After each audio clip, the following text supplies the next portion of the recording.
শ্রোতা বন্ধুরা, গল্প কথার আসরের আজকের বৈঠকে যোগদান করার জন্য অজস্র ধন্যবাদ। আমি স্বর্ণালী সান্যাল। আজকের পাঠ কবিগুরু রবীন্দ্রনাথ ঠাকুরের ছোট গল্প স্ত্রীর পত্র। কবিগুরুর সম্বন্ধে এই পডকাস্ট বা আমাদের জীবনে নতুন করে ভূমিকা দিতে হবে না। তার সৃষ্টি তার প্রকৃত স্বাক্ষর। কিন্তু কবিগুরুর একটি সত্তা যেটি আমার মনের খুব কাছের, বাংলা কথা সাহিত্যে ওনার নারীর আত্মসত্তাকে আলোয় তুলে ধরা, সেই নিয়েই আজকের গল্প। তার অসংখ্য সৃষ্টির মধ্যে 1914 সালে প্রথম প্রকাশিত স্ত্রীর পত্র বিশেষভাবে উল্লেখযোগ্য, কারণ এই গল্পে তিনি এমন এক নারীর কণ্ঠকে সামনে এনেছেন যে কণ্ঠ তার সময় প্রায় অশ্রুত, প্রায় অচিন্তনীয় ছিল। যখন নারীর স্বাধীনতা ছিল সমাজের কাছে অস্বস্তিকর আর এজেন্সি ছিল প্রায় অচেনা শব্দ, তখন কবিগুরু তাঁর কলমে রচনা করলেন মৃণালের সেই ঐতিহাসিক চিঠি। সেই চিঠিতে আছে নিজের অস্তিত্ব চিনে নেওয়ার তীব্র স্পর্ধা, দীর্ঘদিনের দমনের বিরুদ্ধে নিঃশব্দ বিদ্রোহ আর অন্তর্নিহিত শক্তির দীপ্ত প্রকাশ। এই গল্পটি অবলম্বনে 1972 সালে পূর্ণেন্দু পত্রের নির্দেশনায় একই নামের এক বাংলা ছবিও আমরা পেয়েছি। পরবর্তীকালে সিনেমাটি ন্যাশনাল অ্যাওয়ার্ডস ফর বেঙ্গলি ফিল্মসও পায়। মৃণাল চরিত্রটি আমাদের কাছে নিয়ে এসেছিলেন স্বনামধন্যা অভিনেত্রী মাধবী মুখার্জি। আর কথা না বাড়িয়ে চলুন আজকে গল্পে প্রবেশ করি। শ্রোতা বন্ধুরা, আপনারা আজ শুনছেন রবীন্দ্রনাথ ঠাকুরের স্ত্রীর পত্র।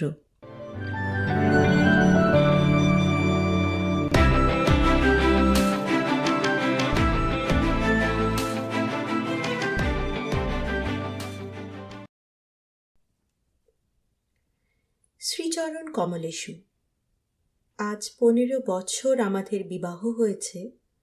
আজ পর্যন্ত তোমাকে চিঠি লিখিনি। চিরদিন কাছেই পড়ে আছি। মুখের কথা অনেক শুনেছ, আমিও শুনেছি। চিঠি লেখবার মতো ফাঁকটুকু পাওয়া যায়নি। আজ আমি এসেছি তীর্থ করতে, শ্রীক্ষেত্রে। আর তুমি আছো তোমার আপিসের কাছে। শামুকের সঙ্গে খোলসের যে সম্বন্ধ, কলকাতার সঙ্গে তোমার তাই। সে তোমার দেহ মনের সঙ্গে এঁটে গিয়েছে, তাই তুমি আপিসে ছুটির দরখাস্ত করলে না। বিধাতারও তাই অভিপ্রায় ছিল। তিনি আমার ছুটির দরখাস্ত মঞ্জুর করেছেন। আমি তোমাদের মেজ বউ। আজ 15 বছরের পরে এই সমুদ্রের ধারে দাঁড়িয়ে জানতে পেরেছি আমার জগৎ এবং জগদীশ্বরের সঙ্গে আমার অন্য সম্বন্ধও আছে। তাই আজ সাহস করে এই চিঠিখানি লিখছি। এ তোমাদের মেজ বউয়ের চিঠি নয়। তোমাদের সঙ্গে আমার সম্বন্ধ কপালে যিনি লিখেছিলেন, তিনি ছাড়া যখন সেই সম্ভাবনার কথা আর কেউ জানত না, সেই শিশু বয়সে আমি আর আমার ভাই একসঙ্গেই সান্নিপাতিক জ্বরে পড়ি। আমার ভাইটি মারা গেল, আমি বেঁচে উঠলুম। পাড়ার সব মেয়েরাই বলতে লাগলো, মৃণাল মেয়ে কি না, তাইও বাঁচল। বেটা ছেলে হলে কি আর রক্ষা পেত? চুরি বিদ্যাতে জম পাকা, দামি জিনিসের পরেই তার লোভ। আমার মরণ নেই, সেই কথাটাই ভালো করে বুঝিয়ে বলবার জন্য এই চিঠিখানি লিখতে বসেছি। যেদিন তোমাদের দূর সম্পর্কের মামা তোমার বন্ধু নীরদকে নিয়ে কনে দেখতে এলেন, তখন আমার বয়স 12। দুর্গম পাড়াগায় আমাদের বাড়ি। সেখানে দিনের বেলা শেয়াল ডাকে। স্টেশন থেকে 7 ক্রোশ স্যাঁকড়া গাড়িতে এসে বাকি 3 মাইল কাঁচা রাস্তায় পাল্টি করে তবে আমাদের গায়ে পৌঁছানো যায়। সেদিন তোমাদের কি হয়রানি! তার উপরে আমাদের বাঙাল দেশের রান্না, সেই রান্নার প্রহসন আজও মামা ভোলেননি। তোমাদের বড় বউয়ের রূপের অভাব মেজ বউকে দিয়ে পূরণ করবার জন্য তোমার মায়ের একান্ত জিদ ছিল। নইলে এত কষ্ট করে আমাদের সে গায়ে তোমরা যাবে কেন? বাংলাদেশে পিলে যকৃৎ অম্লশূল এবং কোণের জন্য কাউকে খোঁজ করতে হয় না। তারা আপনি এসে চেপে ধরে, কিছুতে ছাড়তে চায় না। বাবার বুক দুরদুর করতে লাগলো। মা দুর্গা নাম জপ করতে লাগলেন। শহরের দেবতাকে পাড়াগাঁয়ের পূজারী কি দিয়ে সন্তুষ্ট করবে? মেয়ের রূপের ওপর ভরসা, কিন্তু সে রূপের গুমর তো মেয়ের মধ্যে নেই। যে ব্যক্তি দেখতে এসেছে সে তাকে যে দামই দেবে সেই তার দাম। তাই তো হাজার রূপে গুণেও মেয়ে মানুষের সংকোচ কিছুতে ঘোচে না। সমস্ত বাড়ির, এমনকি সমস্ত পাড়ার এই আতঙ্ক আমার বুকের মধ্যে পাথরের মতো চেপে বসল। সেদিনকার আকাশের যত আলো এবং জগতের সকল শক্তি যেন 12 বছরের একটি পাড়া গেয়ে মেয়েকে দুইজন পরীক্ষকের 2 জোড়া চোখের সামনে শক্ত করে তুলে ধরার জন্য পেয়াদাগিরি করেছিল। আমার কোথাও লুকোবার জায়গা ছিল না। সমস্ত আকাশকে কাঁদিয়ে দিয়ে বাঁশি বাজতে লাগলো। তোমাদের বাড়িতে এসে উঠলুম। আমার খুঁতগুলি সবিস্তারে খতিয়ে দেখেও গিন্নির দল সকলে স্বীকার করলেন মোটের উপর আমি সুন্দরী বটে। সে কথা শুনে আমার বড় জায়ের মুখ গম্ভীর হয়ে গেল। কিন্তু আমার রূপের দরকার কি ছিল তাই ভাবি। রূপ জিনিসটাকে যদি কোনো সেকেলে পণ্ডিত গঙ্গা মৃত্তিকা দিয়ে গড়তেন তাহলে ওর আদর থাকত। কিন্তু ওটা যে কেবল বিধাতা নিজের আনন্দে গড়েছেন, তাই তোমাদের ধর্মের সংসারে ওর দাম নেই। আমার যে রূপ আছে সে কথা ভুলতে তোমার বেশি দিন লাগেনি, কিন্তু আমার যে বুদ্ধি আছে সেটা তোমাদের পদে পদে স্মরণ করতে হয়েছে। এই বুদ্ধিটা আমার এতই স্বাভাবিক যে তোমাদের ঘরকন্যার মধ্যে এত কাল কাটিয়েও আজও সে টিকে আছে।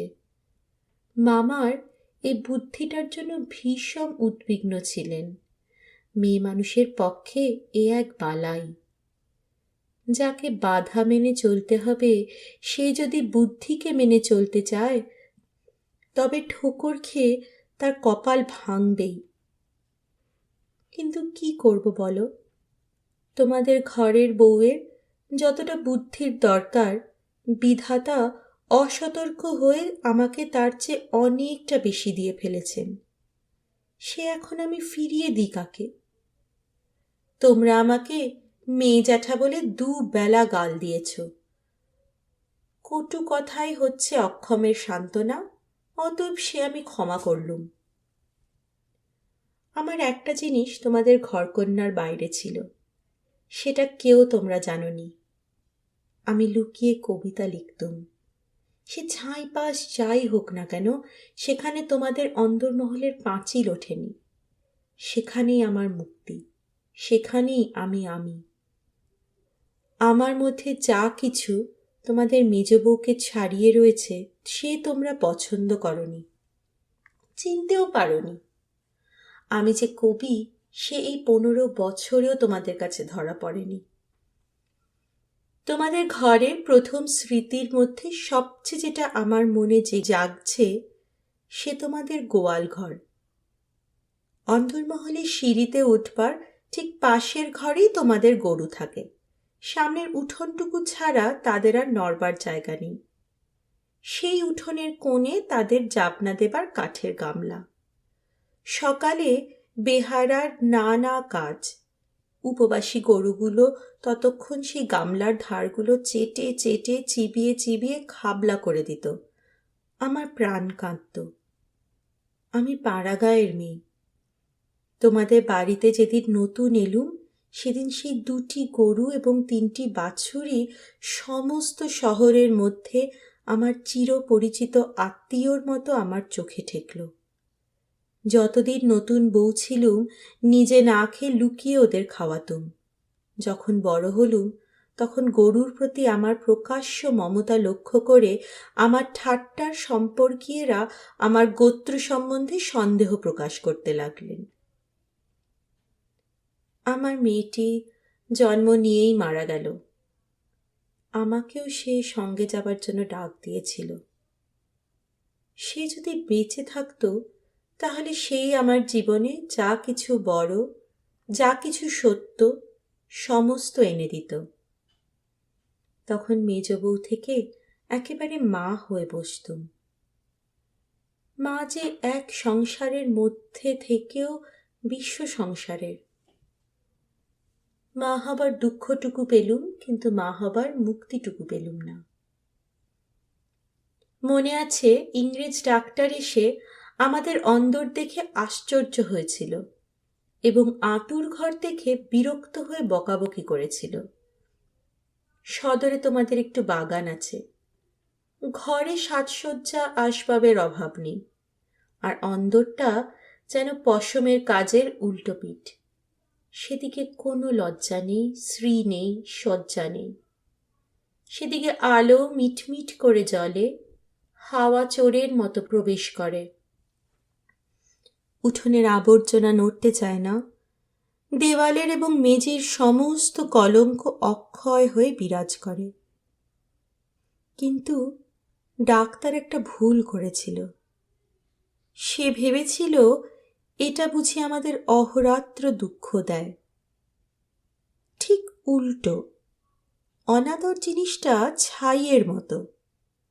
সে ছাই আগুনকে হয়তো ভিতরে ভিতরে জমিয়ে রাখে, কিন্তু বাইরে থেকে তার তাপটা বুঝতে দেয় না। আত্মসম্মান যখন কমে যায় তখন অনাদরকে তো অন্যায্য বলে মনে হয় না, সেই জন্য তার বেদনা নেই। তাই তো মেয়ে মানুষ দুঃখ বোধ করতেই লজ্জা পায়। আমি তাই বলি, মেয়ে মানুষকে দুঃখ পেতেই হবে এইটা যদি তোমাদের ব্যবস্থা হয়, তাহলে যতদূর সম্ভব তাকে অনাদরে রেখে দেওয়াই ভালো। আদরে দুঃখে ব্যথাটা কেবল বেড়ে ওঠে। যেমন করি রাখো, দুঃখ যে আছে এ কথা মনে করবার কথাও কোনোদিন মনে আসেনি। আতুর ঘরে মরণ মাথার কাছে এসে দাঁড়ালো, মনে ভয়ই হলো না। জীবন আমাদের কি যে মরণকে ভয় করতে হবে? আদরে যত্নে যাদের প্রাণের বাঁধন শক্ত করেছে, মরতে তাদেরই বাঁধে। সেদিন যম যদি আমাকে ধরে টান দিত, তাহলে আলগা মাটি থেকে যেমন অতি সহজে ঘাসের চাপড়া উঠে আসে, সমস্ত শিকড় শুদ্ধ আমি তেমনি করে উঠে আসতুম। বাঙালির মেয়ে তো কথায় মরতে যায়, কিন্তু এমন মরায় বাহাদুরিটা কি? মরতে লজ্জা হয়। আমাদের পক্ষে ওটা অত সহজ, আমাদের পক্ষে ওটা এতই সহজ। আমার মেয়েটি তো সন্ধ্যা তারার মতো ক্ষণকালের জন্য উদয় হয়েই অস্ত গেল। আবার আমার নিত্যকর্ম এবং গরু বাছুর নিয়ে পড়লুম। জীবন তেমনি করেই গড়াতে গড়াতে শেষ পর্যন্ত কেটে যেত। আজকে তোমাকে এই চিঠি লেখবার দরকারই হতো না, কিন্তু বাতাসে সামান্য একটা বীজ উড়িয়ে নিয়ে এসে পাকা দালানের মধ্যে অশ্বত্থ গাছের অঙ্কুর বের করে। শেষকালে সেইটুকু থেকে ইট কাঠের বুকের পাঁজর বিদীর্ণ হয়ে যায়। আমার সংসারের পাকা বন্দোবস্তর মাঝখানে একটুখানি জীবনের কণা কোথা থেকে উড়ে এসে পড়ল, তারপর থেকে ফাটল শুরু হলো। বিধবা মার মৃত্যুর পরে আমার বড় জায়ের বোন বিন্দু তার খুড়তুতো ভাইদের অত্যাচারে আমাদের বাড়িতে তার দিদির কাছে এসে যেদিন আশ্রয় নিলে, তোমরা সেদিন ভাবলে এ আবার কোথাকার আপদ। আমার পোড়া স্বভাব, কি করব বলো? দেখলুম তোমরা সকলেই মনে মনে বিরক্ত হয়ে উঠেছ। সেই জন্যই এই নিরাশ্রয় মেয়েটির পাশে আমার সমস্ত মন যেন একেবারে কোমর বেঁধে দাঁড়ালো। পরের বাড়িতে পরের অনিচ্ছাতে এসে আশ্রয় নেওয়া সে কত বড় অপমান! দায় পড়ে সেও যাকে স্বীকার করতে হলো, তাকে কি এক পাশে ঠেলে রাখা যায়? তারপরে দেখলুম আমার বড় জায়ের দশা। তিনি নিতান্ত দরদে পড়ে বোনটিকে নিজের কাছে এনেছেন, কিন্তু যখন দেখলেন স্বামীর অনিচ্ছা, তখন এমনি ভাব করতে লাগলেন যেন এ তাঁর এক বিষম বালাই, যেন একে দূর করতে পারলেই তিনি বাঁচেন। এই অনাথা বোনটিকে মন খুলে প্রকাশ্যে স্নেহ দেখালেন, সে সাহস তার হলো না। তিনি পতিব্রতা। তার এই সংকট দেখে আমার মন আরো ব্যথিত হয়ে উঠল। দেখলুম বড়জা সকলকে একটু বিশেষ করে দেখিয়ে দেখিয়ে বিন্দুর খাওয়া পড়ার এমনি মোটা রকমের ব্যবস্থা করলেন এবং বাড়ির সর্বপ্রকার দাসীবৃত্তিতে তাকে এমনভাবে নিযুক্ত করলেন যে আমার কেবল দুঃখ নয়, লজ্জা বোধ হলো। তিনি সকলের কাছে প্রমাণ করবার জন্য ব্যস্ত যে আমাদের সংসারে ফাঁকি দিয়ে বিন্দুকে ভারী সুবিধা দরে পাওয়া গেছে। ও কাজ দেয় বিস্তর, অথচ খরচের হিসাবে বেজায় সস্তা। আমাদের বড় জায়ের বাপের বংশে কুল ছাড়া আর বড় কিছু ছিল না, রূপও না, টাকাও না। আমার শ্বশুরের হাতে পায়ে ধরে কেমন করে তোমাদের ঘরে তার বিবাহ হলো সে তো সমস্তই জানো। তিনি নিজের বিবাহটাকে এই বংশের প্রতি ভীষণ একটা অপরাধ বলেই চিরকাল মনে জেনেছেন। সেই জন্যই সকল বিষয়েই নিজেকে যত দূর সম্ভব সংকুচিত করে তোমাদের ঘরে তিনি অতি অল্প জায়গা জুড়ে থাকেন। কিন্তু তার এই সাধু দৃষ্টান্তে আমাদের বড় মুশকিল হয়েছে। আমি সকল দিকে আপনাকে এত অসম্ভব খাটো করতে পারিনি।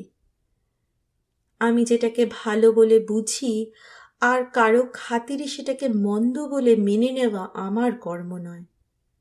তুমিও তার অনেক প্রমাণ পেয়েছ। বিন্দুকে আমি আমার ঘরে টেনে নিলুম।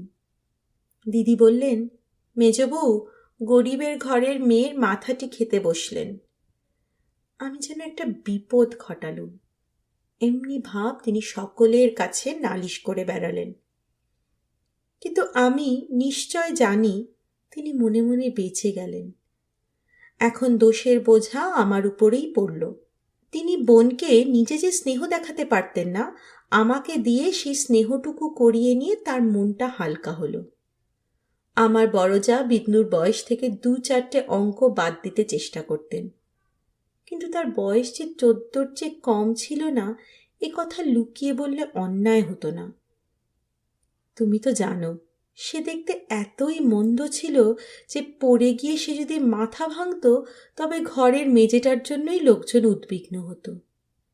কাজেই পিতামাতার অভাবে কেউ তাকে বিয়ে দেবার ছিল না, এবং তাকে বিয়ে করবার মতো মনের জোরই বা কজন লোকের ছিল।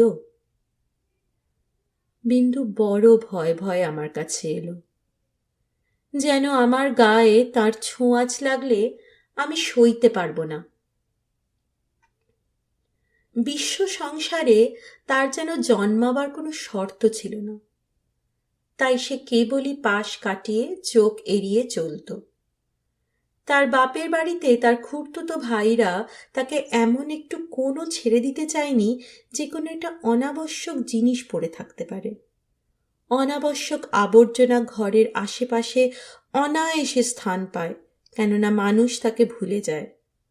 কিন্তু অনাবশ্যক মেয়ে মানুষ যে একে অনাবশ্যক, আবার তার উপরে তাকে ভোলাও শক্ত, সেই জন্য আস্থা করেও তার স্থান নেই। অথচ বিন্দুর খুড়তুতো ভাইরা যে জগতে পরমাবশ্যক পদার্থ তা বলবার জো নেই, কিন্তু তারা বেশ আছে। তাই বিন্দুকে যখন আমার ঘরে ডেকে আনলুম, তার বুকের মধ্যে কাঁপতে লাগলো। তার ভয় দেখে আমার বড় দুঃখ হলো। আমার ঘরে যে তার একটুখানি জায়গা আছে, সেই কথাটি আমি অনেক আদর করে তাকে বুঝিয়ে দিলুম। কিন্তু আমার ঘর তো শুধু আমার ঘর নয়, কাজেই আমার কাজটি সহজ হলো না। 2-4 দিন আমার কাছে থাকলেই তার গায়ে লাল লাল কি উঠল। হয়তো সে ঘামাচি, নয়তো আর কিছু হবে। তোমরা বললে বসন্ত, কেননা ও যে বিন্দু। তোমাদের পাড়ায় এক আনাড়ি ডাক্তার এসে বললে আর 2-1 দিন না গেলে ঠিক বলা যায় না। কিন্তু সেই 2-1 দিনের সবুর সইবে কে? বিন্দু তো তার ব্যামোর লজ্জাতেই মরবার জো হলো। আমি বললুম, বসন্ত হয়তো হোক, আমি আমাদের সে আতুর ঘরে ওকে নিয়ে থাকবো, আর কাউকে কিছু করতে হবে না। এই নিয়ে আমার উপরে তোমরা যখন সকলে মার মূর্তি ধরেছ, এমনকি বিন্দুর দিদিও যখন অত্যন্ত বিরক্তির ভান করে পোড়া কপালি মেয়েটাকে হাসপাতালে পাঠাবার প্রস্তাব করছেন, এমন সময় ওর গায়ে সমস্ত লাল দাগ একদম মিলিয়ে গেল। তোমরা দেখি তাতে আরো ব্যস্ত হয়ে উঠলে। বললে নিশ্চয় বসন্ত বসে গিয়েছে, কেননা ও যে বিন্দু। অনাদরে মানুষ হবার একটা মস্ত গুণ শরীরটাকে তাতে একেবারে অজর অমর করে তোলে। ব্যামো হতেই চায় না। মরার সদর রাস্তাগুলো একেবারেই বন্ধ। রোগ তাই ওকে ঠাট্টা করে গেল, কিছুই হলো না। কিন্তু এটা বেশ বোঝা গেল, পৃথিবীর মধ্যে সবচেয়ে অকিঞ্চিতকর মানুষকে আশ্রয় দেওয়াই সবচেয়ে কঠিন। আশ্রয়ের দরকার যার যত বেশি, আশ্রয়ের বাধাও তার তেমনি বিষম।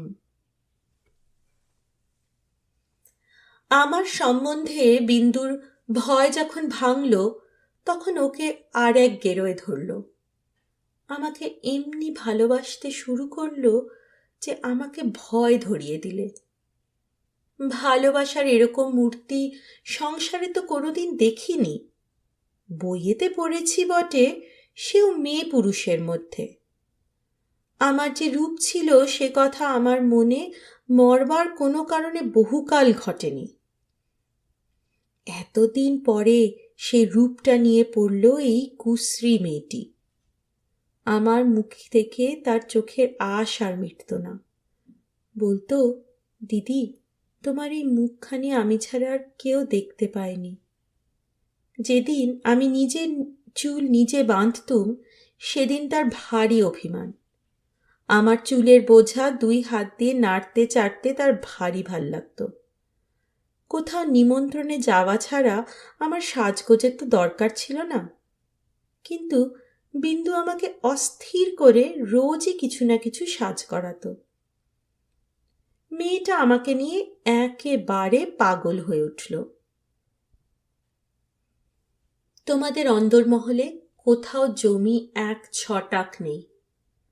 উত্তর দিকের পাঁচিলের গায়ে নর্দমার ধারে কোনো গতিকে একটা গাব গাছ জন্মেছে।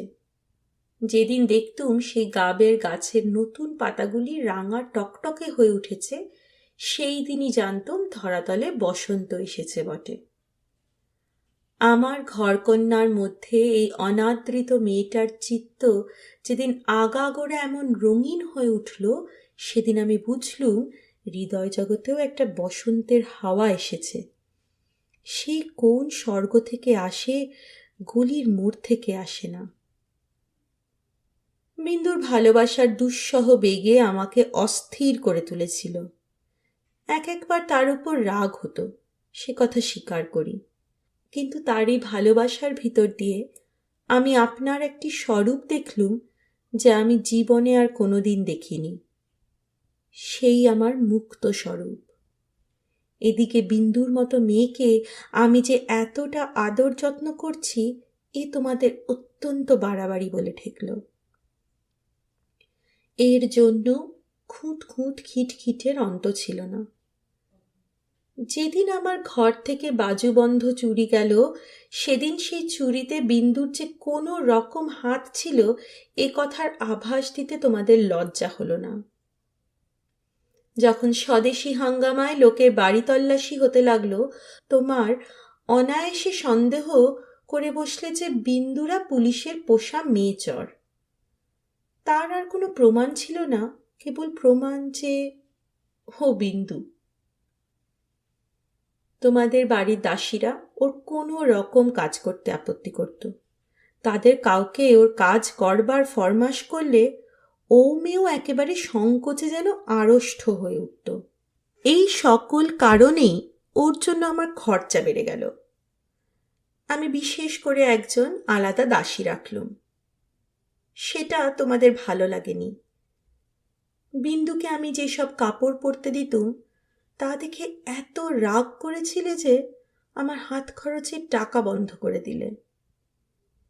তারপর দিন থেকে আমি 5 শিকে দামের জোড়া মোটা কোড়া কলের ধুতি পরতে আরম্ভ করে দিলুম। আর মতির মা যখন আমার এঁটো ভাতের থালা নিয়ে যেতে এলো, তাকে বারণ করে দিলুম।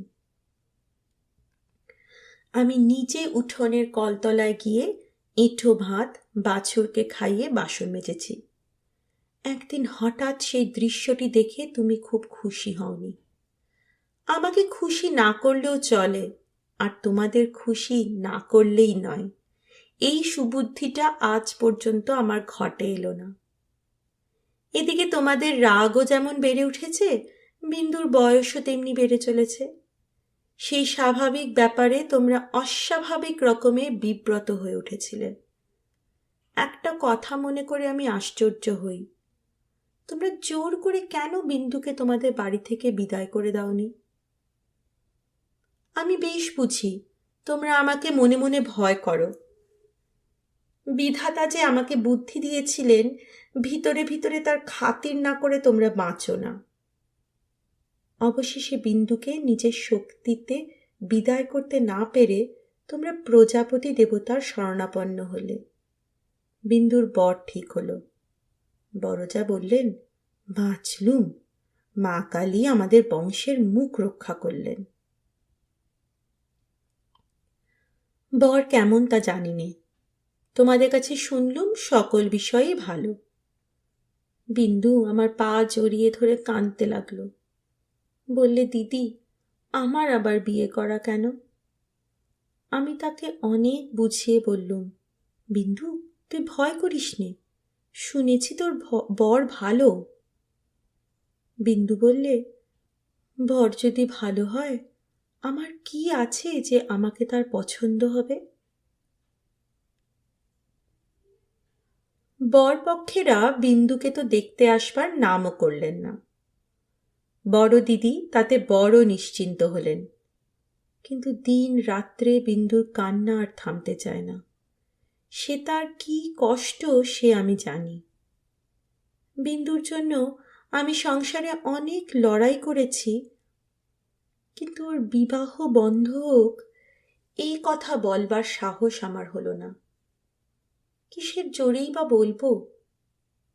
আমি যদি মারা যাই তো ওর কি দশা হবে? একে তো মেয়ে, তাতে কালো মেয়ে, কার ঘরে চলল, ওর কি দশা হবে সে কথা না ভাবাই ভালো। ভাবতে গেলে প্রাণ কেঁপে ওঠে। বিন্দু বললে, দিদি, বিয়ের আর 5 দিন আছে, এর মধ্যে আমার মরণ হবে নাকি? আমি তাকে খুব ধমকে দিলুম, কিন্তু অন্তর্যামী জানেন, যদি কোনো সহজভাবে বিন্দুর মৃত্যু হতে পারত তাহলে আমি আরাম বোধ করতুম। বিবাহের আগের দিন বিন্দু তার দিদিকে গিয়ে বললে, দিদি, আমি তোমাদের গোয়াল ঘরে পড়ে থাকব, আমাকে যা বলবে তাই করব, তোমার পায়ে পড়ি, আমাকে এমন করে ফেলে দিও না। কিছুকাল থেকে লুকিয়ে লুকিয়ে দিদির চোখ দিয়ে জল পড়ছিল। সেদিনও পড়ল। কিন্তু শুধু হৃদয় তো নয়, শাস্ত্রও আছে। তিনি বললেন, জানিস তো বিন্দি, পতি হচ্ছে স্ত্রীলোকের গতিমুক্তি সব। কপালে যদি দুঃখ থাকে তো কেউ খণ্ডাতে পারবে না। আসল কথা হচ্ছে কোনো দিকে কোনো রাস্তা নেই। বিন্দুকে বিবাহ করতেই হবে, তারপরে যা হয় তা হোক। আমি চেয়েছিলুম বিবাহটা যাতে আমাদের বাড়িতেই হয়, কিন্তু তোমরা বলে বসলে বরের বাড়িতেই হওয়া চাই, সেটা তাদের কৌলিক প্রথা। আমি বুঝলুম বিন্দুর বিবাহের জন্য যদি তোমাদের খরচা করতে হয়, তবে সেটা তোমাদের গৃহদেবতার কিছুতেই সইবে না। কাজেই চুপ করে যেতে হলো। কিন্তু একটা কথা তোমরা কেউ জানো না। দিদিকে জানবার ইচ্ছে ছিল, কিন্তু জানাইনি, কেননা তাহলে তিনি ভয়েই মরে যেতেন। আমার কিছু গয়না দিয়ে আমি লুকিয়ে বিন্দুকে সাজিয়ে দিয়েছিলাম। বোধ করি দিদির চোখে সেটা পড়ে থাকবে, কিন্তু সেটা তিনি দেখেও দেখেননি। দোহাই ধর্মে, সেজন্য তোমরা তাকে ক্ষমা করো। যাবার আগে বিন্দু আমাকে জড়িয়ে ধরে বললে, দিদি, আমাকে তোমরা তাহলে নিতান্তই ত্যাগ করলে? আমি বললুম, না বিন্দি, তোর যেমন দশাই হোক না কেন, আমি তোকে শেষ পর্যন্ত ত্যাগ করব না। 3 দিন গেল। তোমাদের তালুকের প্রজা খাবার জন্য তোমাকে যে ভেড়া দিয়েছিল, তাকে তোমার জঠরাগ্নি থেকে বাঁচিয়ে আমি আমাদের একতলায় কয়লা রাখবার ঘরের একপাশে বাস করতে দিয়েছিলাম। সকালে উঠেই আমি নিজে তাকে দানা খাইয়ে আসতুম। তোমার চাকরদের প্রতি 2-1 দিন নির্ভর করে দেখেছি, তাকে খাওয়ানোর চেয়ে তাকে খাওয়ার প্রতি তাদের বেশি ঝোঁক। সেদিন সকালে সেই ঘরে ঢুকে দেখি বিন্দু এক কোণে জড়সড় হয়ে বসে আছে। আমাকে দেখে আমার পা জড়িয়ে ধরে লুটিয়ে পড়ে নিঃশব্দে কাঁদতে লাগলো। বিন্দুর স্বামী পাগল। সত্যি বলছিস বিন্দি? এত বড় মিথ্যা কথা তোমার কাছে বলতে পারি দিদি? তিনি পাগল। শ্বশুরের এই বিবাহে মত ছিল না, কিন্তু তিনি আমার শাশুড়িকে যমের মতো ভয় করেন। তিনি বিবাহের পূর্বেই কাশী চলে গেলেন, শাশুড়ির জেদ করে তার ছেলের বিয়ে দিয়েছেন। আমি সেই রাশ করা কয়লার উপর বসে পড়লুম। মেয়ে মানুষকে মেয়ে মানুষ দয়া করে না, বলে ও তো মেয়ে মানুষ বই তো নয়। ছেলে হোক না পাগল, সে তো পুরুষ বটে। বিন্দুর স্বামীকে হঠাৎ পাগল বলে বোঝা যায় না, কিন্তু একদিন সে এমন উন্মাদ হয়ে ওঠে যে তাকে ঘরে তালা বন্ধ করে রাখতে হয়। বিবাহের রাত্রে সে ভালো ছিল, কিন্তু রাত জাগা প্রভৃতি উৎপাতে দ্বিতীয় দিন থেকে তার মাথা একেবারে খারাপ হয়ে উঠল। বিন্দু দুপুরবেলায় পিতলের থালায় ভাত খেতে বসেছিল, হঠাৎ তার স্বামী থালা শুদ্ধ ভাত টেনে উঠানে ফেলে দিল। হঠাৎ কেমন করে তার মনে হয়েছে বিন্দু স্বয়ং রানী রাসমণি। বেহারাটা নিশ্চয়ই সোনার থালা চুরি করে রানীকে তার নিজের থালায় ভাত খেতে দিয়েছে, এই তার রাগ। বিন্দু তো ভয়ে মরে গেল। তৃতীয় রাত্রে শাশুড়ি তাকে যখন স্বামীর ঘরে শুতে বললে, বিন্দুর প্রাণ শুকিয়ে গেল। শাশুড়ি তার প্রচণ্ড, রাগলে জ্ঞান থাকে না। সেও পাগল, কিন্তু পুরো নয় বলেই আরো ভয়ানক। বিন্দুকে ঘরে ঢুকতে হলো। স্বামী সে রাত্রে ঠান্ডা ছিল, কিন্তু ভয়ে বিন্দুর শরীর যেন কাঠ হয়ে গেল। স্বামী যখন ঘুমিয়েছে, অনেক রাত্রে সে অনেক কৌশলে পালিয়ে চলে এসেছে।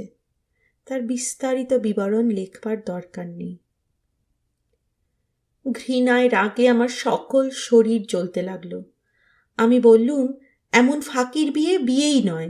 বিন্দু, তুই যেমন ছিলি তেমনি আমার কাছে থাক, দেখি তোকে কে নিয়ে যেতে পারে।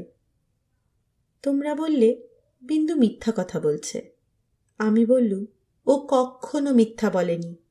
তোমরা বললে, কেমন করে জানলে? আমি বললুম, আমি নিশ্চয় জানি। তোমরা ভয় দেখালে। বিন্দু শ্বশুরবাড়ির লোকে পুলিশ কেস করলে মুশকিলে পড়তে হবে। আমি বললুম, ফাঁকি দিয়ে পাগল বরের সঙ্গে ওর বিয়ে দিয়েছে, এ কথা কি আদালত শুনবে না? তোমরা বললে, তবে কি এই নিয়ে আদালত করতে হবে নাকি? কেন, আমাদের দায় কিসের? আমি বললুম, আমি নিজের গয়না বেচে যা করতে পারি করব। তোমরা বললে, উকিল বাড়ি ছুটবে নাকি? এ কথার জবাব নেই। কপালে করাঘাত করতে পারি, তার বেশি আর কি করব? ওদিকে বিন্দুর শ্বশুর বাড়ি থেকে ওর ভাসুর এসে বাইরে বিষম গোল বাঁধিয়েছে।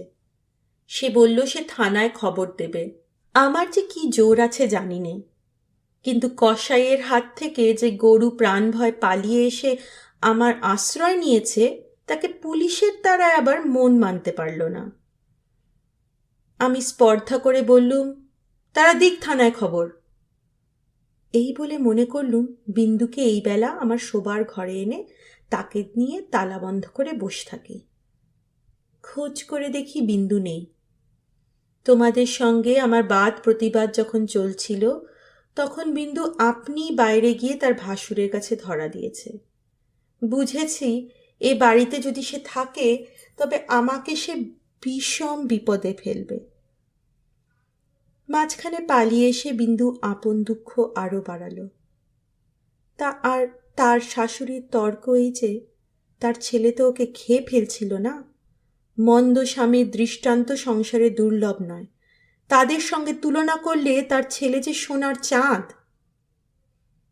আমার বড়জা বললেন, ওর পোড়া কপাল, তা নিয়ে দুঃখ করে কি করব? তা পাগল হোক ছাগল হোক, স্বামী তো বটে।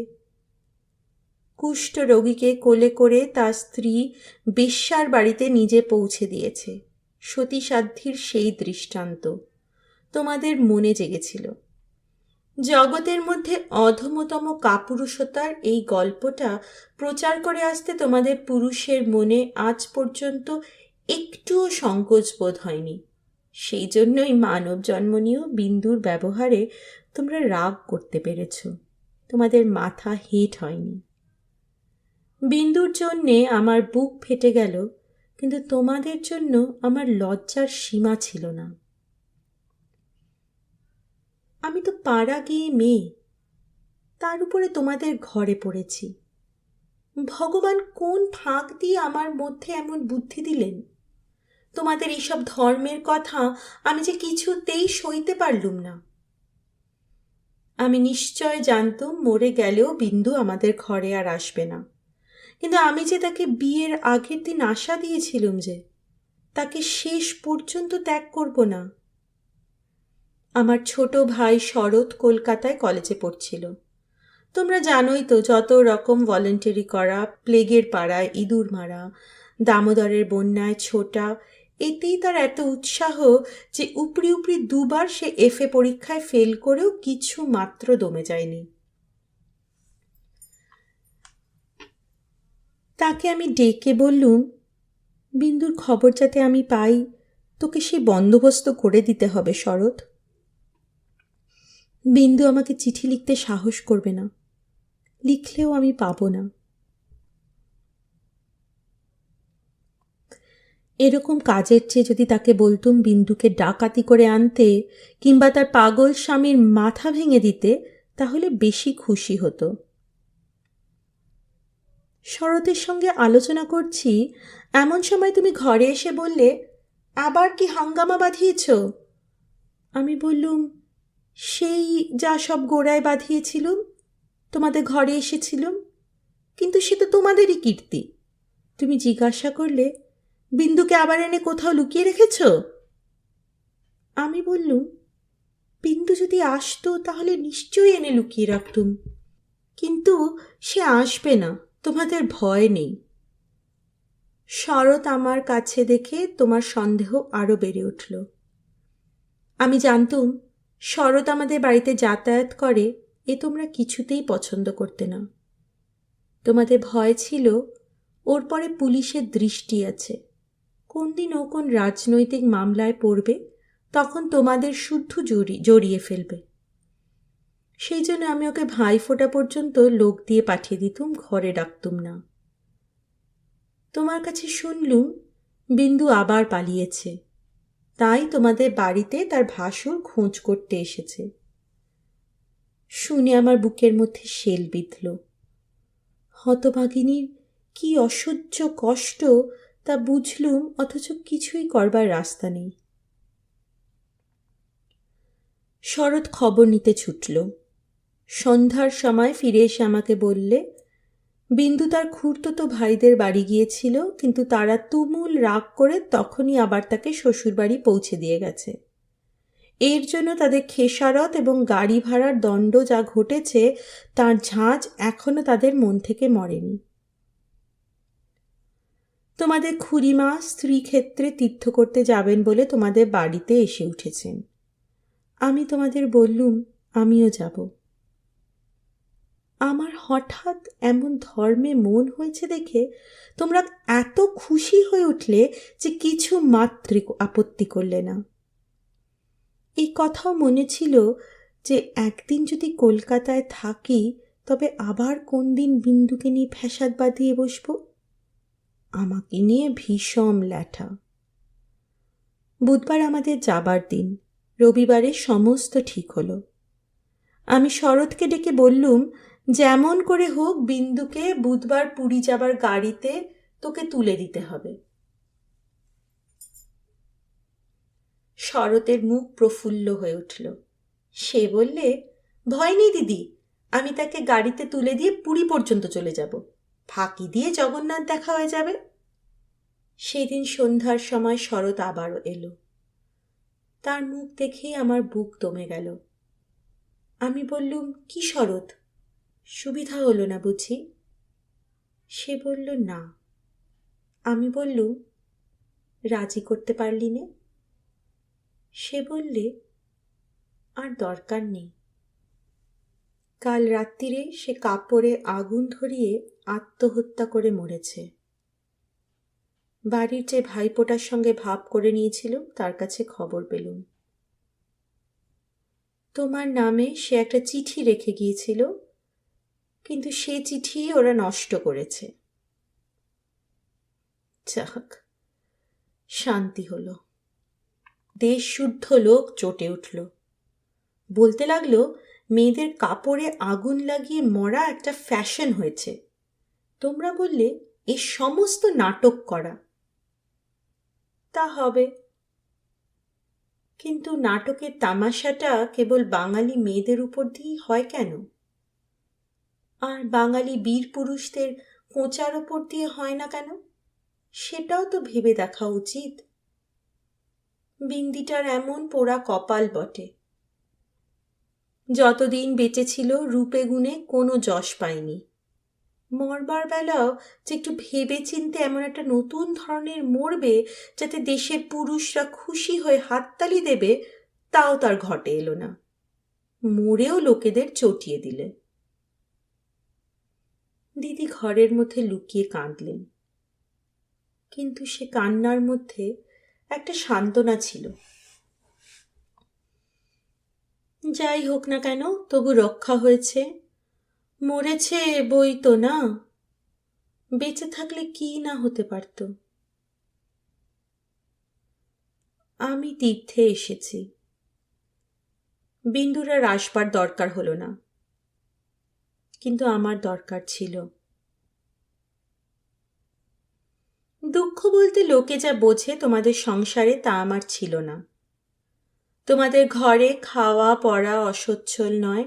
তোমার দাদার চরিত্র যেমন হোক, তোমার চরিত্রে এমন কোনো দোষ নেই যাতে বিধাতাকে মন্দ বলতে পারি। যদি বা তোমার স্বভাব তোমার দাদার মতোই হতো, তাহলে হয়তো মোটের ওপর আমার এমনিভাবেই দিন চলে যেত, এবং আমার সতী সাধ্বী বড় জায়ের মতো পতিদেবতাকে দোষ না দিয়ে বিশ্বদেবতাকেই আমি দোষ দেবার চেষ্টা করতুম। অতএব তোমাদের নামে আমি কোনো নালিশ উত্থাপন করতে চাইনি। আমার এই চিঠি সেই জন্য নয়। কিন্তু আমি আর তোমাদের সেই ২৭ নম্বর মাখন বড়ালের গলিতে ফিরব না। আমি বিন্দুকে দেখেছি। সংসারের মাঝখানে মেয়ে মানুষের পরিচয়টা যে কি তা আমি পেয়েছি। আর আমার দরকার নেই।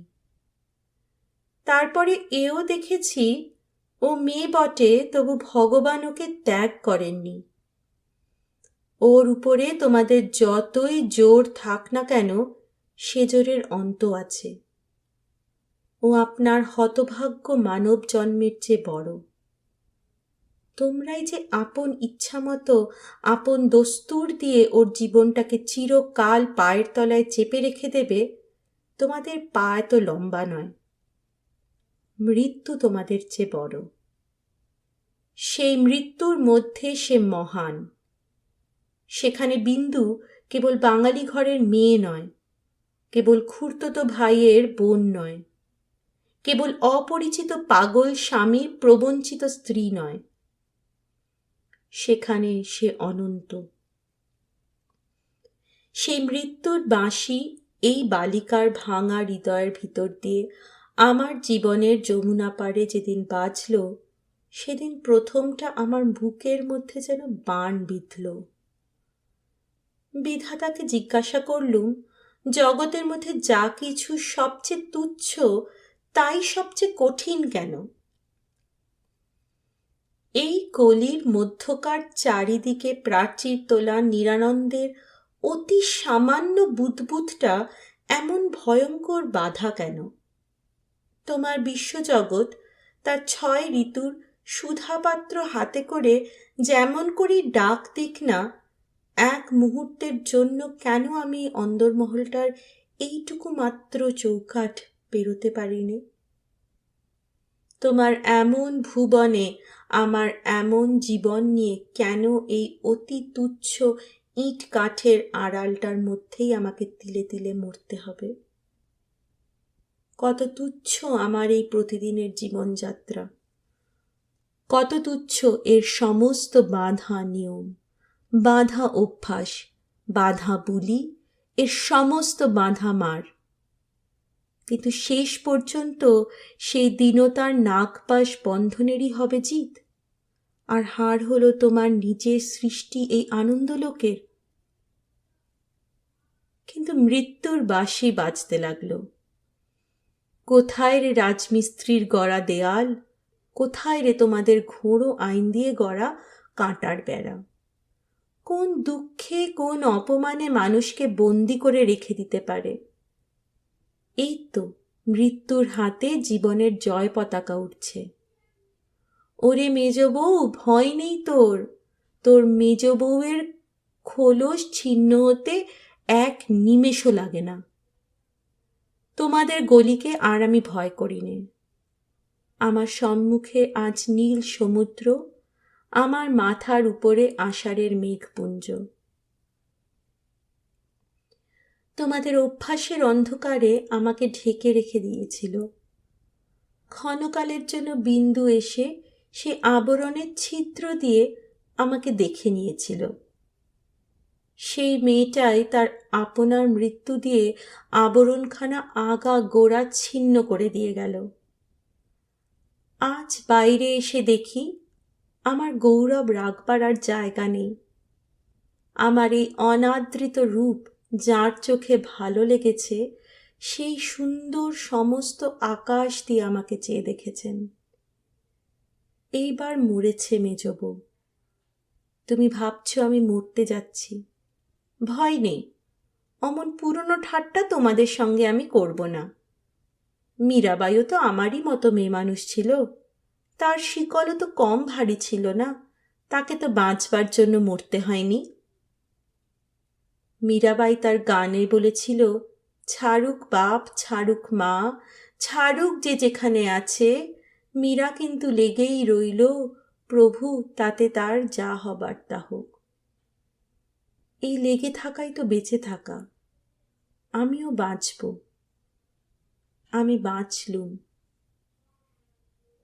তোমাদের চরণ তলাশ্রয় ছিন্ন মৃণাল।